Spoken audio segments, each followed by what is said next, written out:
So guys, continuation po. Season 23 po, WWTH, What is Written Truly Happened. So, bali part 6 na po to guys, part 6.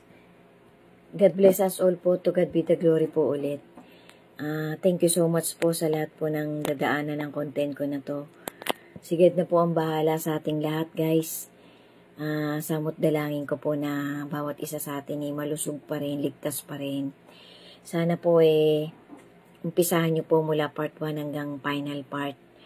So, bali ang context po ng content ko na to, POV, life lesson, motivation, tsaka po yung 3 mysterious deaths according to the Holy Scripture na nagbigay din po ng malakas na impact generation by generation. Bali, napanood ko rin po ito sa isang documentary guys na nirelate po nung content creator na ito pong death ng 3 tao na to na karakter din po sa Holy Scripture nagtawid po ng napakaraming lesson sa humanity. Bali ang unang-una po, bali season 23 na po to guys, baka malito ako. Season 23 part 6. Thank you so much po talaga sa inyong lahat na madadaanan at makakakita ng content ko na to. Sana po tapusin nyo. Sana po talaga kahit konti makapaghatid ako ng maliit na motivation na magbuboost pa po sa bawat isa sa atin para magtumibay pa po yung tiwala natin, yung pananalig natin, yung pagmamahal natin sa ating Creator na magdadala po sa atin ng salvation ng bawat isa sa atin. Maging prepared po tayo guys, be steadfast in our faith to our Creator.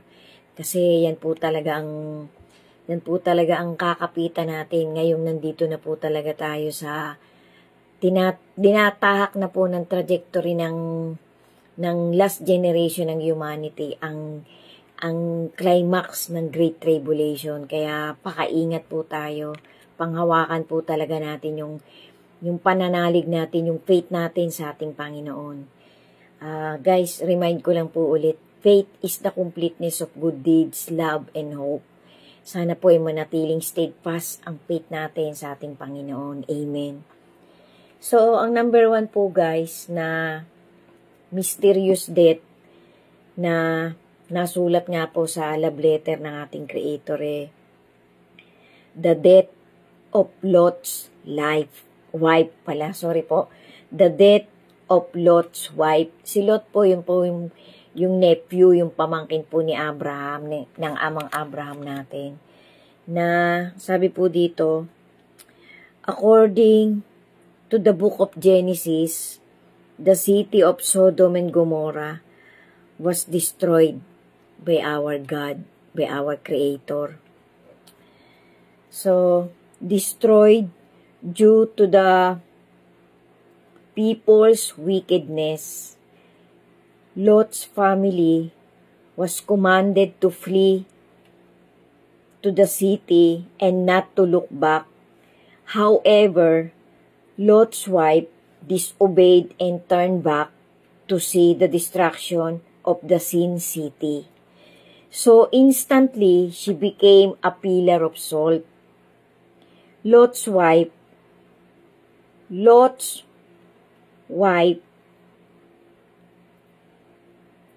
her act of looking back can be seen as a symbol of her disobedience to our Creator.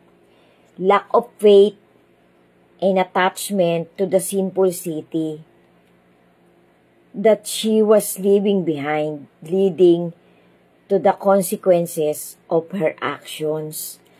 So guys, ina-explain lang po nitong content creator na to, na yung pong pagkamatay ng asawa ni Lot ay nagsisignify po, nag-aano po sa atin, nagtuturo po ng napakalalim na lessons, generation by generations. Kaya ginawa niya po ito ng content. Ang ganda po nung sinabi nung content creator na to. Kasi talagang makakakuha po talaga tayo ng malalim na motivation na once na tayo'y sumuway, once na hindi naging disobedient tayo sa ipinag-uutos na motivation ng ating Creator, may consequence po talaga.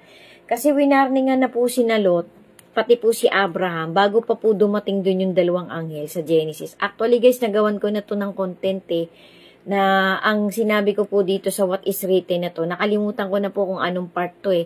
Mga late part po to, mga sumunod po to sa 1, 2, 3, 4, 5, nandun po ito.